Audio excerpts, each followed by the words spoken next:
नमस्कार बच्चों, स्वागत है आप सभी के आपके अपने YouTube चैनल पे। ओके, तो चलिए बिलियन वाला जो चैप्टर था ना केमिस्ट्री का, उसका हम लोग एक्सरसाइज कर रहे थे। जो लास्ट में आपके देखिएगा एनसीईआरटी बुक में लास्ट में दिया हुआ है एक्सरसाइज है ना, 2.1 से 2.41 तक। ठीक है, तो आज हम उसी को कंटिन्यू करते हुए 2.3 को हल करेंगे।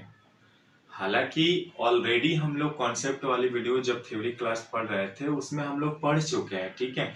लेकिन चूंकि एक्सरसाइज में क्वेश्चन दिया हुआ है, कैसे प्रश्न आते हैं उसको प्रैक्टिस कर रहे हैं हम लोग, ठीक है।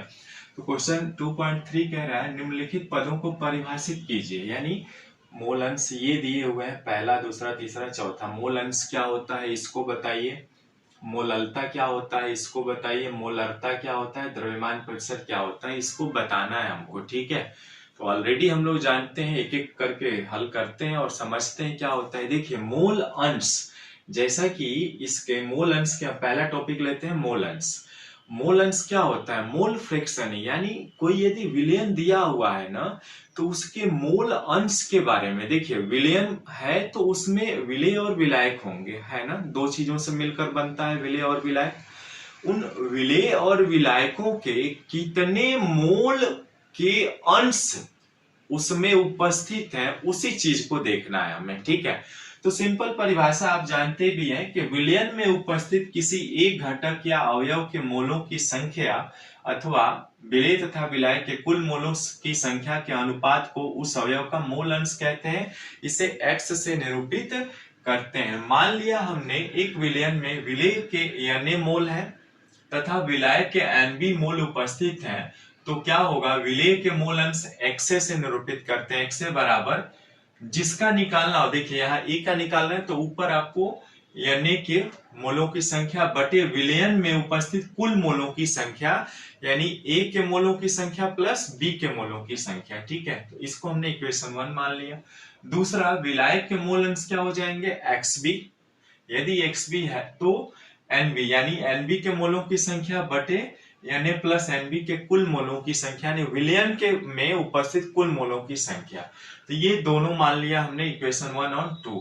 देखिए विलयन में समस्त अवयवों के मोल अंश का योग सदैव एक होता है। यदि आप इन दोनों को जोड़ेंगे ना तो उनका मान एक होता है। किसी भी विलयन में, कहीं भी आप कोई विलयन बना रहे हैं, उसका जो मोल अंश है एक्स ए और एक्स बी, यानी विलेय और विलायक, उनका योगफल करेंगे तो हमेशा एक आएगा, ठीक है। चलिए देखते हैं कैसे ये प्रूफ होता है। ये ऑलरेडी हम लोग पढ़ भी चुके हैं। अब देखिए विलयन में समस्त अवयवों के मोल अंश का योग सदैव एक होता है, अर्थात देखिए मैं जोड़ता हूं उनको, है ना, यानी 1 + 2 को जोड़ रहा हूं, तो एक्स ए प्लस एक्स बी बराबर क्या होगा, एक्स ए के मान ये है यानी बटे यानी प्लस एन बी प्लस, ठीक है, एक्स बी का भी मान यही है। देखिए एन बी बटे यानी प्लस एन बी, इन दोनों को जोड़ेंगे। देखिए यदि हर बराबर है तो आपस में अंशों को जोड़ लेते हैं, है ना। तो ऊपर हो जाएगा यानी प्लस एन बी बटे ये आ जाएगा Na प्लस एन बी। इसका एलसीएम लेंगे तो इतना ही आएगा। ये दोनों कैंसिल होकर के 1 हो जाएंगे, यानी हमें एक फार्मूला मिला एक्स ए प्लस एक्स बी बराबर 1। यदि मान लीजिए किसी विलयन में यदि एक्सए के मोलों की संख्या ज्ञात हो तो आप आसानी से इस फार्मूला से एक्स बी का मान निकाल सकते हैं। यदि एक्स बी का मान ज्ञात है आपको तो एक्सए का मान भी निकाल सकते हैं। यानी यहां से आप क्या कर सकते हैं, यहां से आप एक्सए बराबर, यहाँ पे मैं यहीं पे लिख रहा हूं, एक्सए बराबर हो जाएगा 1 माइनस एक्स बी, है ना, या एक्स बी बराबर हो जाएगा 1 माइनस एक्स, ठीक है। तो ये भी फार्मूला काम आएगा आप न्यूमेरिकल जब हल करेंगे तो, ठीक है। न्यूमेरिकल वैसे जितने भी आपके एनसीईआरटी में एग्जांपल्स थे, इन टेक्स्ट क्वेश्चंस जो थे पाठ्यनिहित प्रश्न, उन सबको हम लोग हल कर चुके हैं, ठीक है। लास्ट में हम अनसॉल्व हल करेंगे तो वहां पे भी इसका यूज होगा, ठीक है। लिख लिया आपने, स्क्रीनशॉट ले लीजिए, फिर आगे बढ़ते हैं, ठीक है। इसमें थोड़ा सा और कुछ लिखना है, उसको भी लिख लेते हैं, ठीक है। यहाँ तक लिख लिया आपने, ओके। अब चलिए यहाँ पे मैं इसको हटाता हूं, ठीक है। अब यहाँ पे थोड़ा सा 2 लाइन लिख लेते हैं, ठीक है ना। चलिए इसी को मैं हटा दे रहा हूं, ठीक है। यदि चैनल पे नए हैं ना तो चैनल को प्लीज सब्सक्राइब, लाइक और शेयर करिएगा, साथ में घंटी का आइकन जरूर दबाइएगा बच्चों, ठीक है। चलिए अब यहाँ पर हल करेंगे तो अतः, अब जैसे यहाँ पे हो गया ना तो हम लिख सकते हैं अतः यदि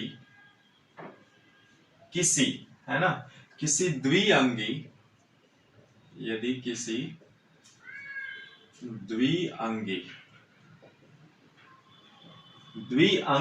ठीक है, विलयन के, द्विअंगी विलयन के एक अवयव, है ना, यदि किसी द्विअंगी, द्विअंगी माने दो अवयव वाला, द्विअंगी विलयन के एक अवयव के मोलंस, एक अवयव के मोलंस ज्ञात हो, यानी मालूम हो, ठीक हो, ज्ञात हो, तो दूसरे अवयव के मोलंस, तो दूसरे अवयव के मोल अंश, दूसरे अवयव के मोल अंश ज्ञात किए जा सकते हैं, है ना, ज्ञात किए जा सकते हैं। देखिए यहाँ पे हमने जो अभी बोला ना आपको, एक्स ए प्लस एक्स बी बराबर 1, यदि एक्स ए मालूम है तो एक्स बी का मान निकाल सकते हैं, यदि एक्स बी मालूम है तो एक्स ए निकाल सकते हैं, वही चीज यहाँ पे लिखा हमने। अतः यदि किसी द्विअंगी विलयन के एक अवयव के मोल अंश ज्ञात हो तो दूसरे अवयव के मोल अंश ज्ञात किए जा सकते हैं, ठीक है। जैसे देख लीजिए, जैसे में, ठीक है, जैसे में क्या होगा, द्विअंगी विलयन के लिए, द्विअंगी विलयन के लिए, द्विअंगी विलयन के लिए, ठीक है, विलयन के लिए मोल अंश,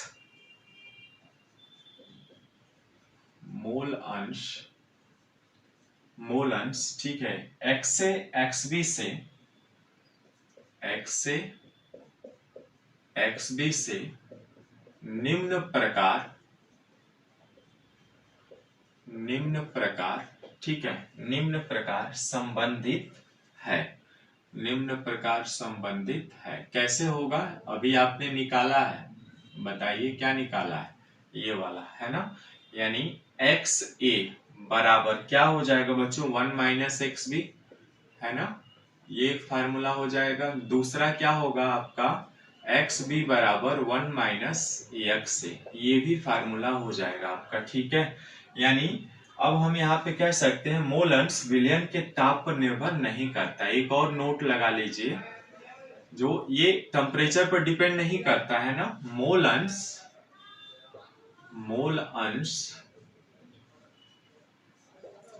यानी मोल फ्रैक्शन जो आपने निकाला है ना, मोल अंश विलयन के ताप यानी टेम्परेचर, ताप पर निर्भर नहीं करता है, निर्भर नहीं करता है, ठीक है।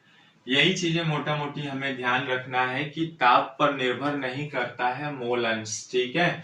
हमने शुरू में देखा था टेम्परेचर डिपेंडेंट मोल, आपका जो टेम्परेचर डिपेंडेंट जो होते हैं कंसंट्रेशन टर्म्स, और विदाउट टेम्परेचर इफेक्ट वाले जो कंसंट्रेशन टर्म्स है उसको पढ़ चुके हैं, ठीक है। यहाँ पे नोट लगा लीजिएगा, जो मोल अंश होता है वो विलयन के क्या होता है, ताप पर निर्भर नहीं करता है, ठीक है। तो इस तरह से बच्चों ये आपका मोल अंश डिफाइंड होता है, ठीक है। यदि परीक्षा में आता है तो कैसे लिखना है आपको समझा दिया मैंने, ठीक है। इस तरीके से लिख करके आना है, ठीक है। ओके, मिलते हैं फिर नेक्स्ट वीडियो में एक नए प्रश्नों के साथ, नए कॉन्सेप्ट के साथ। पढ़ते रहिए, मस्त रहिए, लेकिन एक छोटा सा रिक्वेस्ट करूंगा, यदि आप चैनल पर नए तो प्लीज चैनल को सब्सक्राइब, लाइक और शेयर करिएगा, ठीक है। थैंक यू, नमस्कार।